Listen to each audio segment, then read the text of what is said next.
এই ঘটনাটা মনে করি সমস্ত মতুয়াদের জানা উচিত, কারণ ঠাকুরবাড়িতে ঘটেছে এবং মন্দিরের ওখানে নাট মন্দিরে ঘটেছে।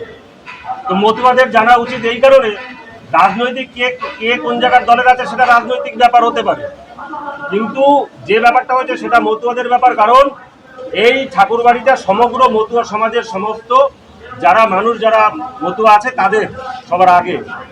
তাদের আগে জানার দরকার। আমার মুখ দিয়ে শুনলে পরে হয়তো বা অনেকে অনেক কিছু বলতে পারে, আমি পরে এক্সপ্লেন করব, পরে বলবো, কিন্তু মার মুখ দিয়ে আপনারা একটু শুনুন গতকালকে কি ঘটনা ঘটেছে, একটু শুনুন। একটু বলো।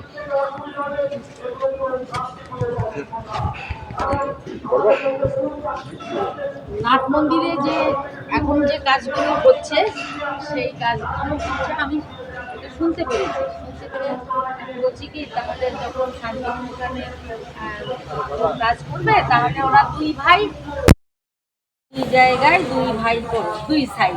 আমার এটা সিদ্ধান্ত, দুই ভাই সমানভাবে করবে। আমি দেখি শান্তনু যাচ্ছে দলবল নিয়ে, তার পিছনে যাচ্ছে ওর ওয়াইফ। আমি ভাবি কি এর মধ্যে ও গেছে চলে, আমার বড় ছেলে। তা আমি ভাবি গন্ডগোল বাঁধে কিনা, আমার তো মনের মধ্যে ধুকপুক করছে।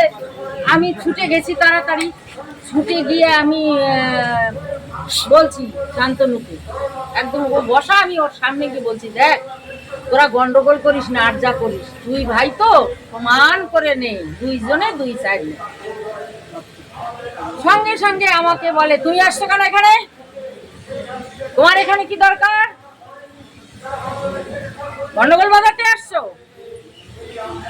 আমি বলি কি, মা আমি গন্ডগোল বাজাতে আসবো কেন, আমি তো তোদের দুই ভাইয়েরই সমান অধিকার দিতে আসছি, যাতে গন্ডগোল না বাজে। তুই আমাকে এই কথা বলছিস কেন? না তুমি চলে যাও, তুমি চলে যাও। তা আমি বলছি, তোর মিসেস আসছে কেন, সে যদি আসতে পারে, তা আমি তো তোদের মামি, তো আসতে পারি, আমি আসতে পারি না? সে কথা আমি বলেছি। তারপরে এক কথায় দুই কথায় কথা বাড়ে, টপ করে আমাকে বলে, তুমি বাবাকে এখান থেকে তাড়িয়ে দিয়েছো। আমি ওর বাবাকে তাড়িয়ে দেবো কেন? সে নাতিপুতির জন্য অজ্ঞান। নাতিপুতি তাকে জড়িয়ে ধরে বলে, দাদু তুমি যেও না দিল্লির থেকে, তুমি থাকো। তারপরে 1.5 মাস থেকে সে আসছে, আবারও ফোন করে বলে, দাদু তুমি আসো, দাদু তুমি আসো। তা আমি বলছি কি, যে তুমি তাহলে আমি এখানে অসুস্থ হইলে আমার কে দেখবে? ও চলে যায় কলকাতা, তাহলে আমাকে কে দেখবে? তুমি থাকো 1.5 মাস, তারপরে তুমি যাবা। তা ওর দাদু আবার চলে গেছে, এমতো অবস্থায় চলে গেছে। শান্তনু বলে, আমি কালকে আমাকে বলছে তুমি বাবাকে তাড়িয়ে দিয়েছো। জানি না, আমার কোনো এই জানার কোনো ইচ্ছাও নেই সে এই ধরনের কথা বলেছে। তারপরে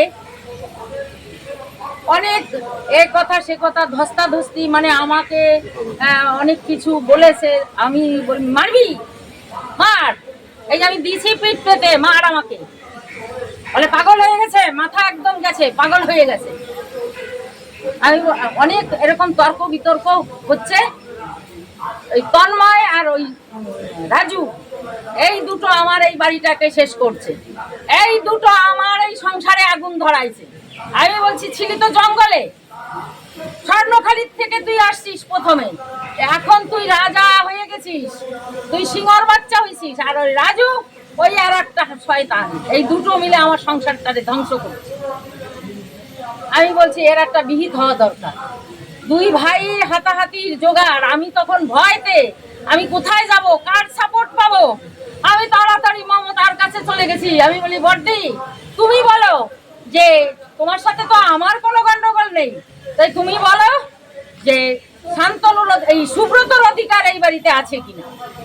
সে তো এই বাড়ির বড় ছেলে, তার অধিকার আছে কিনা? বলে, নিশ্চয়ই আছে দিদি, বলো, অধিকার আছে।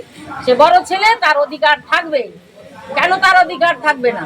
আমি তো সমান ভাগ চাইছি, আমি তো বলি নাই যে তুই করতে পারবি না, শান্তনুকে বলি না, আমি বলছি সমান ভাগ দিবি। তাহলে কেন তার দাদাকে বলে উড়ে এসে জুড়ে বসেছে? সুব্রত উড়ে এসে জুড়ে বসেছে, ও উড়ে এসে, ও তো আমার প্রথম সন্তান, ও উড়ে এসেছে, ও লোকসভায় লড়েছে, ও বিজেপিকে এনেছে এই ঠাকুর বাড়ি, ও সংগঠনের জেনারেল সেক্রেটারি ছিল, ও কি সংগঠন করেনি? ও সংগঠন করেছে। আজকে পিয়ার ঠাকুরের আন্দোলন, বিনা পানির আন্দোলন, কপিল কৃষ্ণর আন্দোলন, মমতা বালার আন্দোলন, সুব্রত ঠাকুরের আন্দোলন, মঞ্জুল কৃষ্ণর আন্দোলন, সব আন্দোলন করতে করতে একটা জায়গায় আসছে। সেই আন্দোলনের ফসল শান্তনুর হাত ধরে আজকে হচ্ছে। তাই বলে কি আমি করেছি, আমিত্ব কেন আসবে? আমার কথা আমিত্ব কেন আসবে? তুই একা করিসনি। এই বাড়ির যারা যারা আগের যারা বয়স্ক যারা তারা করে গেছে, তোর হাতে সেটা পড়েছে, তোর হাত ধরে সফল হয়েছে। তাহলে তুই কেন বলিস দাদাকে ও উড়ে এসে জুড়ে বসেছে? আমার কথা এইটাই, আমি সমান ভাগ চাই। আমার বড় ছেলেকেও যেমন দেও সমান অধিকার, শান্তনুর সমান অধিকার, সেই অধিকার থেকে ও বঞ্চিত হচ্ছে। আমার লড়াই সেখানে, আমার লড়াই আর কোনো জায়গায় নেই। আমি অধিকার দেব সুব্রত, এটাই আমার কথা। টিকিটের ব্যাপারে কি বলছো? আরো বলছি টিকিটের ব্যাপারে, আমার তো এত মনে থাকে না, মাথাটা গরম কালকে থেকে। ওই কথার মধ্যে, ওই যে চলছে কথার মধ্যে বলে ও আমার পা ধরে টিকিট নিয়েছে গাইঘাটা বিধানসভায়।